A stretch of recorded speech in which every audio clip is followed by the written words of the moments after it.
Hey everyone, and welcome to the All Elite Zone podcast on YouTube and Twitch. We are here for our very special interview with wrestling legend, one of the most, even in introduction can't uh, praise how much legacy the Von Erich family is. But we are joined by the legendary Kevin Von Erich. We appreciate you taking the time to do this interview. We've all been talking about the Von Erich family on here for quite some time, and it's a pleasure to have you on. Well, it's a pleasure to be here. How are you today?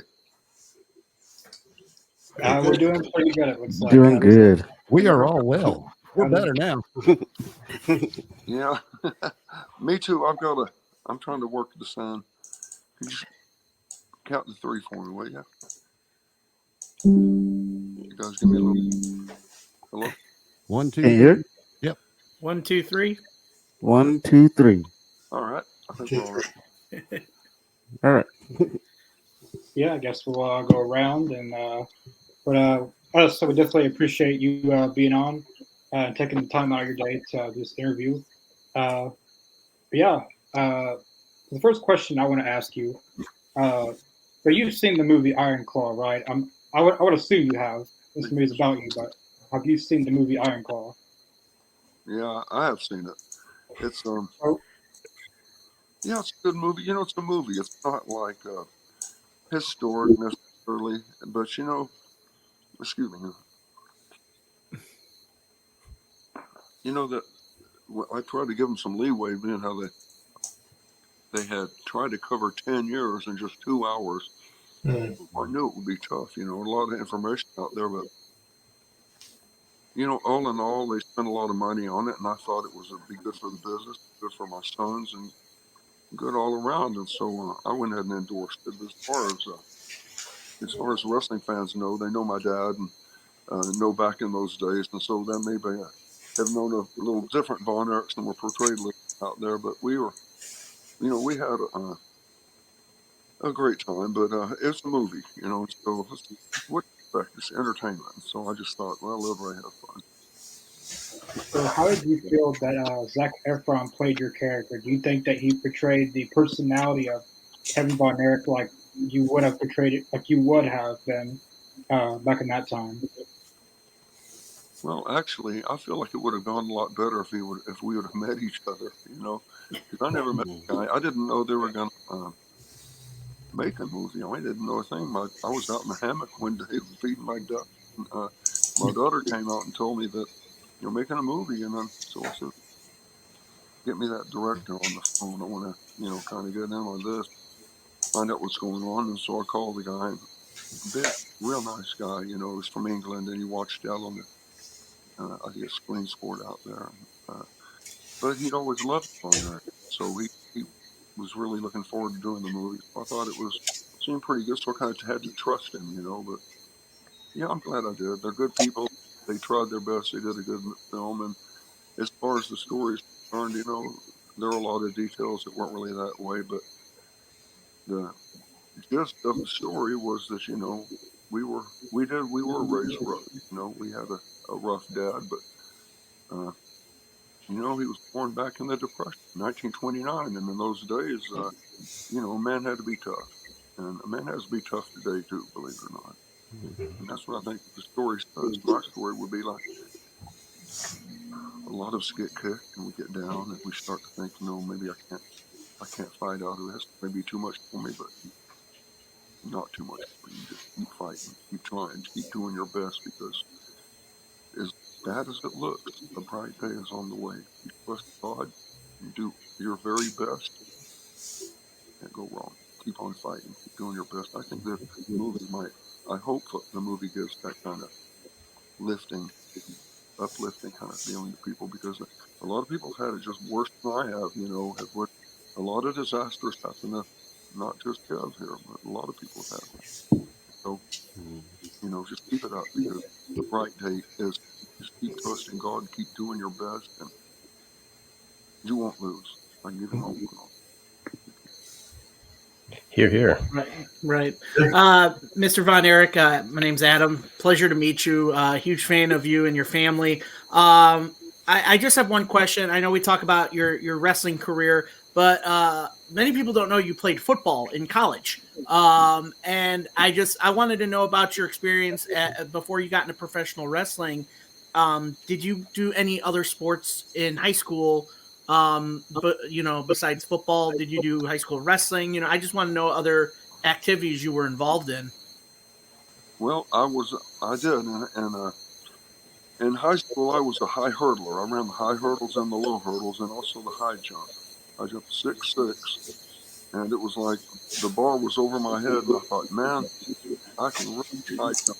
And so I went down to the state finals in Austin, and most of those guys were about 6'8", 6'9", and they started jumping at about. So I couldn't believe they really outclassed me. So I thought, well, maybe being a high jumper isn't my thing, but there are a lot of guys that were really good at it. And, it's just anything that you do your whole life that you devote yourself to, you get great at it.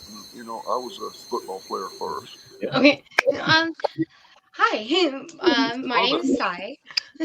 And as a massive mental health advocate myself, I was just kind of wondering if you have any like notable changes, if any, in the way that the industry handles mental health. Oh, mental health. Um, yeah, I guess so. There are a lot of people and I think I understand your question. I hope I do, sugar. But the thing is that is if I could help in any way as far as suicide and the kind of suicide that's going on in the country today, let me say, folks, whoever you are, don't consider such a thing, because right now you may not be able to see the other side, and you think I can't win this, but don't give in to that weakness. You fight, and I guarantee you suicide is the most terrible, destructive thing you can do to yourself. There really is a devil. Don't you think there's not? He may have fooled a lot of people that he doesn't exist, but he does, and he wants you dead. He doesn't want you to enjoy your day. He's a thief. He wants to take every good thing away from you. So you just know that. Know that you're being attacked. Keep on fighting hard, and you'll get out of it, and it'll get better. Just know that. Don't give in to that weak voice, that destructive weak voice. That's good advice. Well, my name is Mr. Jacobs. It's a pleasure to have you on. An honor to have you on. One thing I wanted to know is your first time going to Japan, first time working there. Can you tell us about like the culture shock and how the audience is different from the American audience here in the States, and pretty much just your first time all around working there? Yeah, they are the first couple of matches. You don't even hear one person clap or anything. They're so reverent. They're just like yeah, you've really got to get used to it. They're really just like they just sit there. I was um, I was going on right after Bruiser Brody one time, and Brody had his chain, swinging his chain around, and the people were scared to death of him, and so the people are running from him, and Frank loses his balance and falls on this lady with holding her two kids. They kneel on the floor there, and Yeah. so Frank fell right on top of him, and I thought, oh man, lawsuit.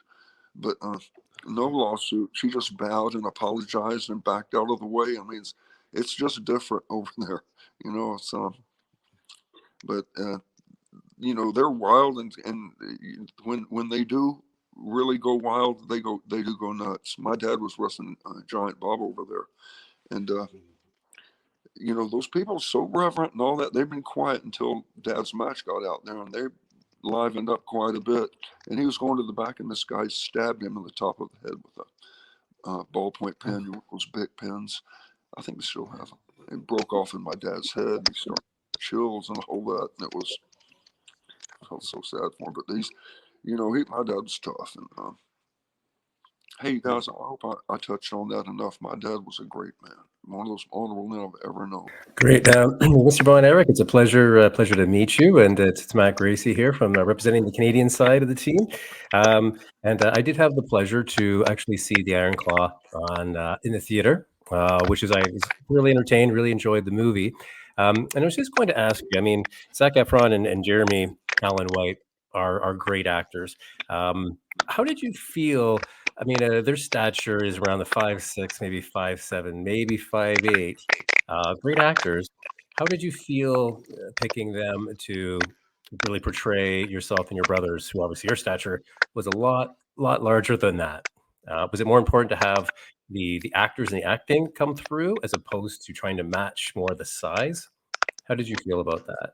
You know, there's a lot of tricks they do. They use lights and all things a certain different way. I think he looked the part, you know. He and his body was great, and what a great actor. Let me just say that the people that acted in this, Jeremy Allen White and Zac Efron and Harris Dickinson and Stanley, who played Mike, did great jobs. I mean, they had these little idiosyncrasies that my brothers had that I don't know how they duplicated that, but they fooled even me. And my dad, the guy that played Hope McMallany, that played my father, I can't say enough good things about him either. What a consummate professional. They all were.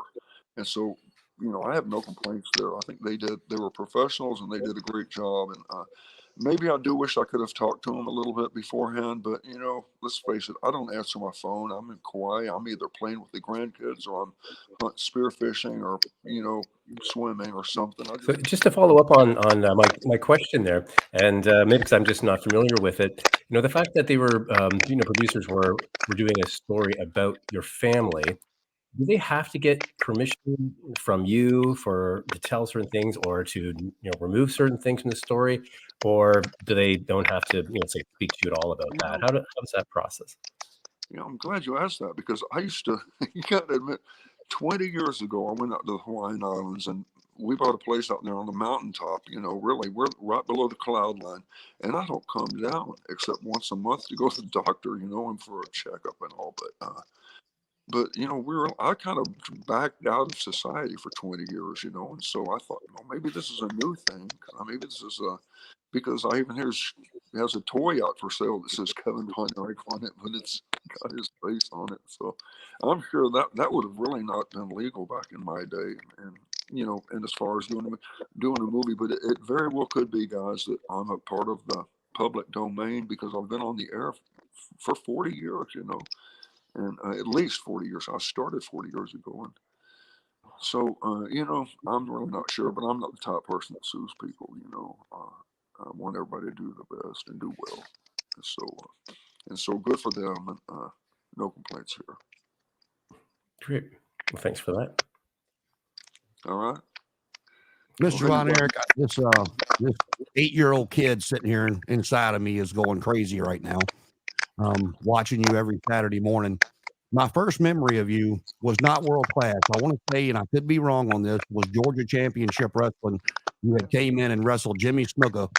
I don't remember the outcome of the match. I just remember the big deal they made of you being the first one to kick out of the Superfly Splash, if that brings back any memories for you at all. But, you know, I watched the timeline of the movie, and, you know, like you said, it's entertainment. But what it brought back for me was a lot because, you know, as a child, you know, watching the announcements every week of, you know, whether it be, you know, the different tragedies with you guys, and then of course Gino, and then, you know, also 2 years ago, you know, I back then I was like, man, oh my God, you know, how is this family still going?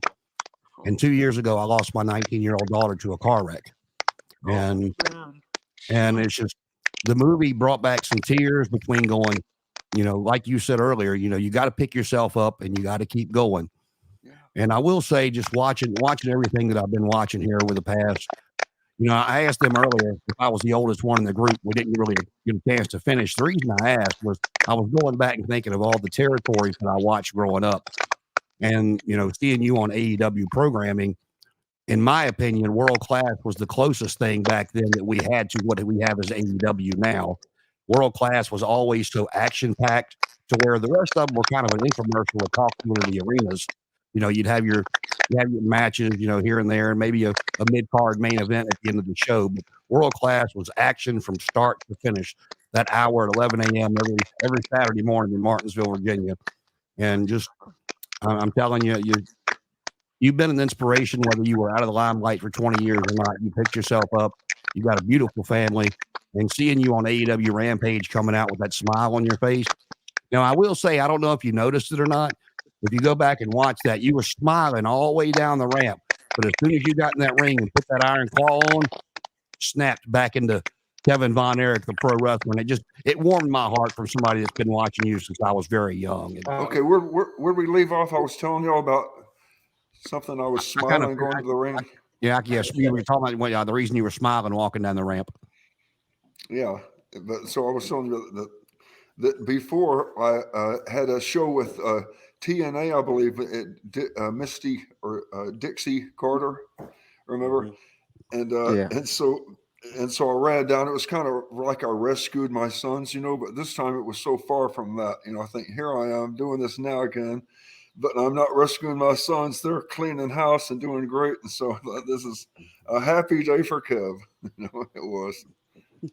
Well, And anytime to see, and I know it's been years ago now, and you've, lived your life and everything, but just to see everything that your family's been through, to see you with a smile on your face, because I understand. I mean, like I was telling you what I've been through. Smiles are hard to come by when you're trying to figure out that path to take and that path to keep up and make them proud as you move on, as they could no longer do, but they're still there with you. you're sure about that, right about that, James. That's a smile is hard to come by, a real smile. And I can genuinely say that there was a time when I thought life is too long, and now I'm to the day where I think it's too short, and I can't wait to wake up. And I'm playing with grandkids all day. When they grabs my finger and says, "Let's play monster trucks, Granddad," I just cancel my appointments. That's thrill I me to do the that night these first. days. Yeah, I'm Absolutely. happy. Yeah, And I I'm will say, happy. as a fan and as a collector, you're talking about them putting out a figure with Zac Efron's face on your name. If you ever get with a toy company and put out a 5-pack of the, your dad and the 4 of you guys with the success of the movie, you'll get my money. I'll buy one. Okay, thanks, James. Jason, I appreciate that. So But, my next question is, you were on Rampage, you and your sons. What did you think about AEW? As a you were with Orange Cassidy and a few others, but what did you think about AEW being there and experiencing AEW for the first time? well, it's been a while since I've been to a wrestling match, really, and I was really impressed. I mean, it didn't seem like there was any, and I didn't see it anyway. Guys seemed all happy, and the catering was great. I mean, talk about good food. I wanted to go there for breakfast. And Tony, great guy. What a nice guy. I think every company needs a guy like that. Just like maybe if you guys can remember when you first started wrestling and how you felt about it. Well, I think Tony is like that every day. It's like he's excited about it. He loves it. And so, a guy like that, I don't think can go wrong. I hope he does. Wish him the best. Yeah, follow up on that as well is your niece Lacey is also a professional wrestler, so you kind of see the legacy still continuing with your boys and her. How often do you get to see her kind of perform in person and everything like that? I know you had mentioned, when you were over in TNA, you had experienced that. I also want to know about that locker room as well, as someone who loves both AEW and TNA wrestling. Well, I don't know really what Lacey's up to. I know she's out in Los Angeles. She's got several businesses, and she's happy. She's a mommy. She's able to do both, be a good mom and be a businesswoman. So hope she's doing well. I talked to her at the movie premiere a while back, and we came out to LA for that premiere and saw her, and it was a great time. And she's love her to death. And I want people to know that I don't have anything against lady wrestling, not at all. I know I said before that I like my ladies to be soft and not say bad words and be sweet, but I mean that's just me. But as far when it comes to wrestling, I realize there are some ladies that are willing to show up at that gym even when they don't want to and do the hard thing and work their butts off. And I got to take my hat off to an attitude like that. And so please don't think that I have anything against lady wrestlers. I admire them just like men wrestlers. But what I said before was coming from a granddaddy and a father of daughters, so bear that in mind. My next question would be, at what age did your son start putting interest into wrestling, and how did that make you feel? Well, they were kind of like we were, you know. It was like, they, I, for lack of a better way to put it, they didn't have a choice. You know, it was this is what I did. You know, and I was the kind of guy that people ask me why I didn't go to WWE, and I think I've made it pretty clear that I really was a father first. I mean, I've seen a lot of death, I've seen a lot of loss, and I know what counts and what's important and what's leaving fast, what's going fast, and these good times, you know. And so I wanted to take my family with me as much as I could.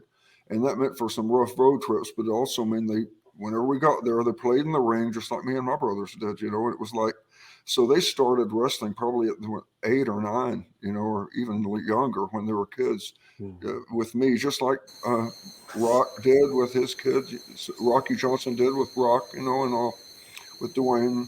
So it's just kind of, you're born into it. Sometimes you think, hey, I was born into this business. What's your excuse? You know? That's amazing. Yeah. My turn? Yeah. Yes. Yes. Okay. I'm really glad you mentioned about the lady wrestlers, because the one thing that I really wanted to ask more than anything else is about what I hope you're going to say. Who you're going to say is the most important Von Erich, and the one that gets talked about the least? Your mom. I want to hear more about your mom, because I get the feeling that she's a lot like my grandmother was. God rest her soul. That, you know what, she had 10 sons and finally 3 daughters, but she was the one who, you know, whatever that family accomplished, there was nothing that family accomplished without her. And Yeah. I would really like to know more about your mother. Anything you'd like to say, please. Well, thank you for giving me that opportunity, Amir, because the truth is, after you watch this movie, you'll think, well, how could Doris say that? And he called her Dottie. My dad called her Dodie, not Dottie. But he said, how could she? You would wonder, how could she say that? But where she said, Mom, need to talk to you. She said, talk to your brothers. That's what they're for. My mom would have never said that at all. My mom was the kind that, okay, let's say I had a fight at school. You know, I was a big brother and I had a lot of fights. And so I got beat up, you know, but I wouldn't tell anybody, you know. Tomorrow I'm going to try something different. I'm probably going to get beat up again, but I'm going to try something to win. I'm not going to go at it knowing I'm going to get beat, you know. Anyway, so she'd sit on my bed and say, how'd school go? I'd say, oh, fine, Mom. I said, oh, yeah. And I'd be giving her all these dodge questions that she'd really get to talking to me. Pretty soon okay, I'm going to beat that guy up. Don't tell Dad, though. You know, she would get to the bottom of it. You know, she'd get to the bottom of it. I'm so glad she was there. But I wouldn't have talked about this stuff, you know, but she was there. She was a good mom. I wish everybody should. She deserves to know the truth. That's beautiful. Yeah. Thank you. Thank you for that. Thank you. Oh, yeah. I'd love to hear more about her, but we don't have that much time, I'm sure. But, yeah. I could go on. She was something. She was a Cajun girl, you know, and so anytime there was a New Year's or Super Bowl, we had gumbo, and so we ate so much good Cajun food when she was such a good mom. Yeah. Jealous. That's awesome. Yeah. I think one of the feuds that really I think a lot of people that are world class fans remember, I think, is the Freebirds versus the Von Erichs. Yep. Can you take us back and share with us how real that heat was with the fans? Oh boy. Well, as far as real heat, you know, that's what you want to do is always be in control and never lose your temper, you know, even though it might make good TV. It's like we have next week and tomorrow. We worked with us against each other a lot, and we had a pretty good understanding that everything that wasn't the nose to teeth or the low blows was legal, you know, because priority one was make a great TV show, and so we'd do our TV shows, but then we'd had a road show, you know, we'd be in San Antonio, we'd be in Fort Worth, we'd be in other towns, and it was the same rules. And so we really got beat hard, beat each other hard, especially when we had those leather strap matches. I mean, they make really physical scars on your back. I still have, and it was like, but it was great TV, and it was, it was the attitude. If they can take it, I can take it. It was. I think most Von Erichs were a little more used to that leather strap than they were, to tell the truth, though. I know my dad told us, yeah. Well, I'm not ashamed. Hey, we were raised rough, and there are a lot of things I took from my youth that I didn't uh, want to carry on into my son's youth, but pretty much all of them, except the one, I had to make 85 at least, and Dave and Kerry did too. 85 on your port card, because in Texas we have that. I think that would be a B plus, and man, Yeah. B plus, come on. And so I'd be begging the teacher and stuff, and it wouldn't do it. And so I remember when I couldn't sleep and all that, and he would beat us for that too, and so my sons, I said, hey, you guys just, try to do your best in school, and you know what? They made better grades than I did. When I was trying so hard, I was making those 81s and 78s and 60s, my sons made great A's. I didn't believe it. I didn't push them at all. They made A's. Yeah. Go figure. My dad had to take a whip for me to exceed. That's great, Mr. Von Erich. Just a question. I know you've had some legendary feuds as a singles competitor as well as in the tag teams.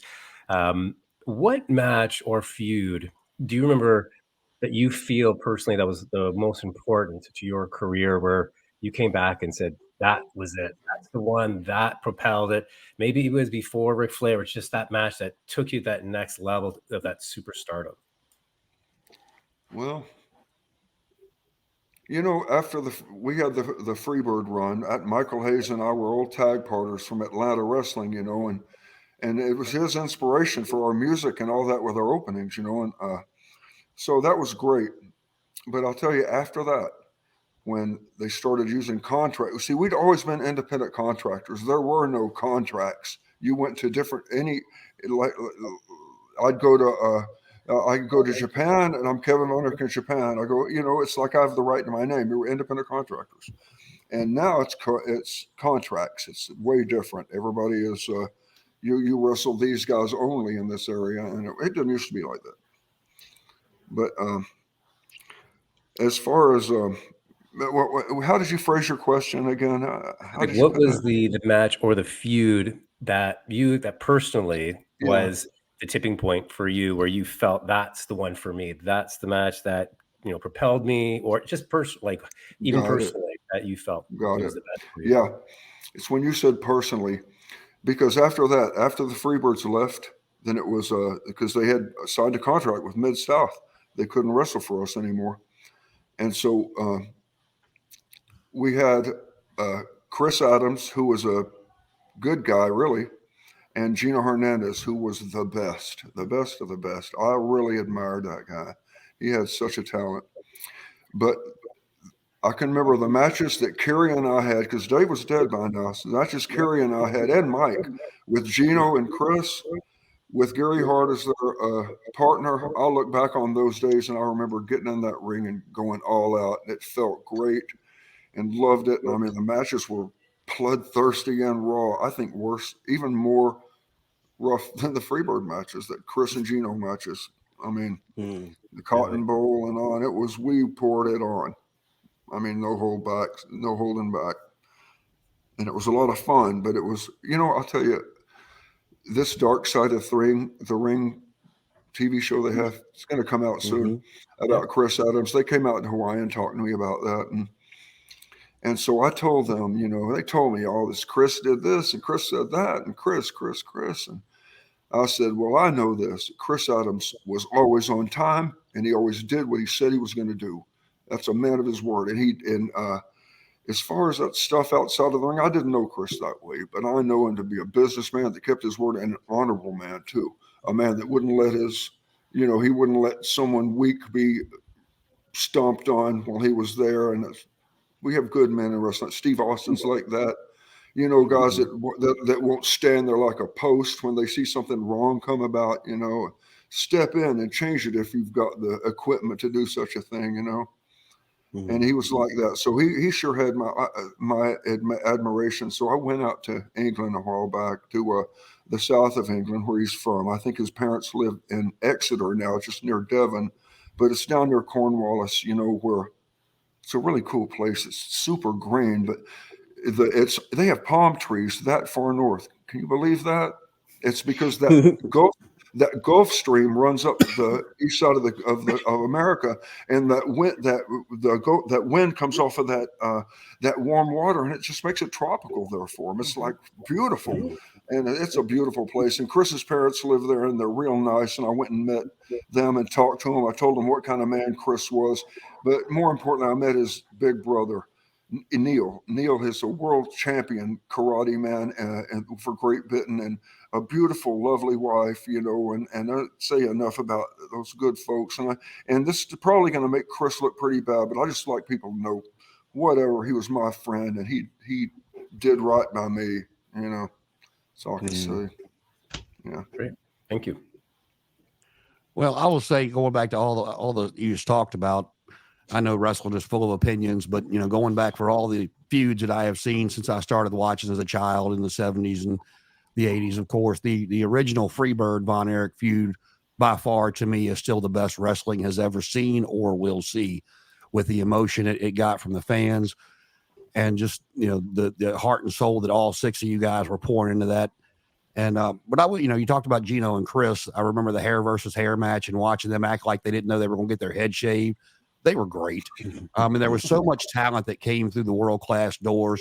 You know, Percy Pringle going on to become Paul Bearer, King Kong Bundy, Rick Rude, the Warrior, you know, that went on to do stuff. But I'll tell you, for my money, the one guy that didn't go on past world-class to do anything that really surprised me was Iceman King Parsons.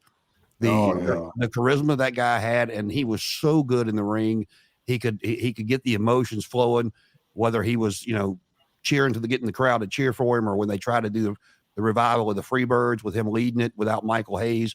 The guy just, to me, delivered. And I always thought he would go a little bit further than he did. Was there anybody in world class that didn't make it bigger outside world class that you thought maybe? Let me tell you, Iceman was something else. He was our buddy, and we did a lot of stuff together. He was so funny, such a good guy. I remember we were coming back from New Orleans, and we'd buy that boudin sausage outside of town, wrap it up against that engine block, and man, we get about 200 miles away, and we got hot boudin, and man, we ate some good meals. Me and Iceman did, but he was as nice as he was one of the toughest, genuine tough guys y'all ever saw. He was really something else. I really admire him, and hope he's doing great. All my brother, he's a friend to all my brothers too, all of us. But then, shoot, you know, you start saying goodbye to somebody. You don't want to do that, because I remember Junkyard Dog was a good close friend of mine, and we used to do our boudin like that when we'd come back. Iceman taught me, and I taught Dog about it. But we'd coming back, and we was real sleepy, and he lived in some little town in Monroe, and it was like 4 a.m. We had to do TV after the show and for Bill, and so we spent the night in the trailer, and he had a trailer outside of town, and we spent the night, and I'm sleeping on the couch in the living room, and he's back there in the bedroom, and so it's about daybreak. I always wake up at daybreak, you know. My eyes are just noticing motion around me, and I can feel a lady walk by me and then walk back, and and and I heard in the back, and she said, "That better not be Carrie." She said, "It's Kevin. It's Kevin." It was so funny. I love her. She's an angel, but I mean, she didn't want any more of that curry. He'd been having trouble with him, and Junkyard Dog had been like got in trouble late for shows and stuff, and they're always going too far, you know. But that better not be Carrot. That's hilarious. Yeah. Because he said, "Who's that on the couch?" He goes, "Oh, it's one of them on Earth boys. It better not be Carrot." Yeah. Yeah. You know, Kerry was that way. I remember, this is a crazy story. It's never come out, but you know, the superstar quarterback, Terry Bradshaw, you know, a great guy, nice guy. Well, he and Kerry has these friends all over the rock and roll business, like the guy Steven Tyler is one of his buddies, and the Matthew McConaughey, the movie stars. Everybody loved Kerry, and you know what? My hearing is bad. I meet these people, I can't remember their names, so I call everybody buddy. You know, that's my. But Kerry was like. A limo pulls out to his yard one day, 3 a.m, and one of them rolls Kerry out in the grass, and they drop him off. And Terry's wife forbid him to see Kerry anymore after that. Wow. I think she was the ice skater girl, is all I believe it was. But it was so funny that they rolled Kerry out like a pile of garbage out of that limo. So funny. I was like, friendship's over. I think they're still buddies. I don't know. I don't know how long it kept up, but it was a wild story. Kerry always surprised me. Oh, jeez. One time he told me, he was a BSer. I thought he was a BSer, and I never knew where to draw the line. He said, Kev, guess what I did this weekend? I said, what? And he said, Demolition Derby. I won it too. I said, oh, really? Well, way to go, man. I thought, well, he may have done this, but by now I'm starting thinking, because he had the more and more wild stories, And then I hear later, it was in the paper that it was a picture of him winning it too. So I'm like, God, I don't know if I'm doubting, Anyway, yeah. He had, I have to say, I love all of my brothers, and I don't mean to end it on a somber note, but I was like, I guess it was because I was the big brother, I kind of handled problems, but my brothers were so lovable, such good men. They had so many friends in this business, and everybody loved Dave and Kerry and Mike too, and I mean, Chris was too small to wrestle, but Dave, Kerry, and Mike had so many good friends. And the more you guys you talk to, you'll see people really did love them. And if anybody was a problem, it was me, but my brothers were golden. and my dad was too. And my mom. Yeah, thank you, Mark. So I wanted to ask one question. So in the movie, you guys have a lot of big breakfasts. So I want to know, like, when you guys would sit down as a family as a meal, like, did you guys really have? I mean, in the movie, you guys had the biggest breakfasts that I've ever seen. So, what was the Von Erich breakfast like? Connor, it was bigger than that. In fact, they wanted to get my dad to write a book back in the 70s or back in the 80s when we just started wrestling. I mean, it was just Dave and I had been wrestling, but Kerry's throwing the discus down at University of Houston. But up until then, we'd all lived with my parents, and we drank 36 gallons of milk a week. And they were going to write a book and call it 36 gallons of milk a week.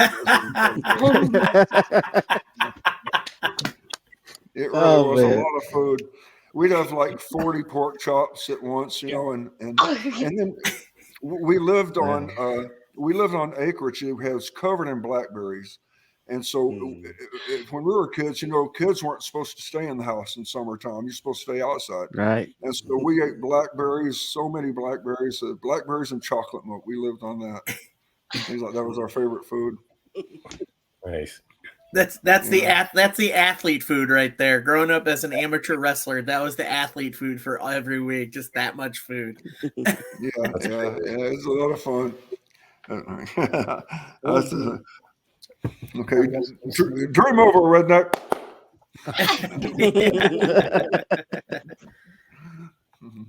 Yeah, we got some listeners. Davis says, "Hey, Kevin." We got one person, Ghostwire TV. Kevin, a question I have is: after leaving such a scar, and I say scar, not mark, because scars are forever in the wrestling world, do you find any passions or new hobbies as you got older? Hobbies? Yeah. You know what? No one's ever asked me that, but I was nuts for Lake Tanganyika. I know all about Lake Tanganyika and Lake Malawi and cichlids from around the world. I'm like I always had aquariums, and so yeah. So I guess I don't know. I'm not getting the joke, but you're a Fisher guy. Well, I'm probably known for my whatever. You know, no one knows that I did that. You know, that I know all the Latin names and all that for the form. You know, and the eels. I had all 13 species of eels from Lake Tanganyika. You know, and Mesosymbolus morii, the Plagiostomos, the Ellipsophores, the Zebratus. I had then I had the Centodontus species of the catfish, and I had all the Leprologos, the riverine species in the lake. You know, so I collected fish from Lake Tanganyika. That's pretty That's awesome. cool. Water hardness, pH, all that. Yeah. So an avid outdoorsman, I would say, for you. Yeah, I do. I love nature, and you know, I told you I'm a Christian. There was a time when I was like crawling on my belly. I was like a snake. I dead solo after Dave died, you know. And then with you know, I'm not the kind of guy that could be a Christian because my parents were. You know, I'm just not that cut that way. You know, I've never been a follower in my life, and so I had to know this God business. Where are my brothers at? You know, and I was serious to know, and I really needed an answer. And that God is the type. If you seek to find Him, you will find Him. Yeah.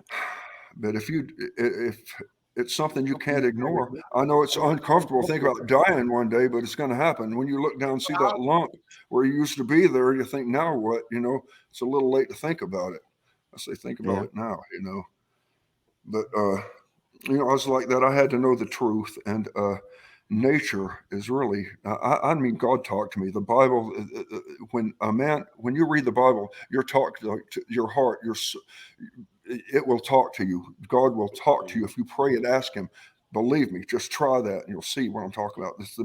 Life is great too when you have children and marriage and love. Love is what does it. Forgiveness, mercy, kindness. I don't mean to brag, but that is the meaning to life. I used to pray and say, God, give me money, give me travel, give me fame, give me houses. That was stupid. What I meant to ask God was to give me happiness, you know? And I find happiness in places I didn't even know I got off so much, like the ocean, swimming in the ocean and in a current is so much different than just like swimming in a swimming pool. And at night, the fish just come up to you. And you can turn your light off and they all come up. You turn the light on, there's lobsters, octopus. It's such a fascinating, beautiful world underwater, you know, and like spear lobsters. I don't know what sound that was. But spear lobsters, what a natural life. I really moved out to Hawaii. I was never going to come back.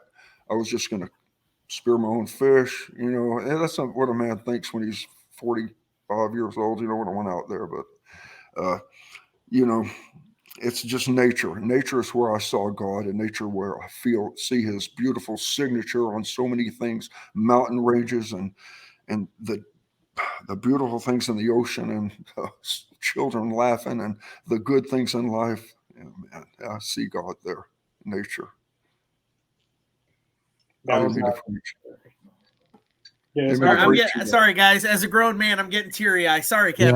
You're just you're touching a heart, man. So yeah, well, really I understand. You know, I understand where he's coming from. I wish I didn't sometimes, but you know, it's you know, what's inside is what makes you. The only thing that we're actually born into this world to do is die, and what happens in between is up to you.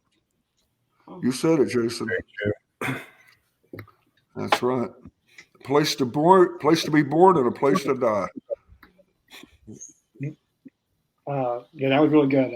I gotta say, this is one of our best interviews. Tell us, I'd like to hear one thing that you think, if your dad was here today, one thing he would look at in the wrestling business and say, yeah, that's a really good thing that's happened that's different from back in the day. And one thing that you think he would look at and say, boy, that's awful. Huh. I don't know. You know what my dad told me? He said that about these wrestling schools. Dad said that he never heard of a wrestling school back when he was a kid. They didn't have wrestling schools. It was like you were either a football player or an athlete of some kind, and they found you. You know, that was kind of how it happened in the old days. Yeah. But you know what? You know what I do like about these wrestling schools is you look at the caliber of athletes that are in the ring today. And that's because you got all these athletes to pick from. You know, I mean, there's going to be a lot of disappointed guys out there, but the guys you're looking at are, you know, they're fantastic. They're as good as you get, and that's good for our business. You know, so I like that. Yeah. So no complaints for me in that regard. Yeah, this was a really good interview. I feel like I really like your personality. There's not many people who come on here and really speak their truth. So we definitely appreciate you, Kevin. Personally, for me, I really took a lot of the stuff that you said to heart. So I definitely want to thank you for a lot of the stuff that you said Well, today.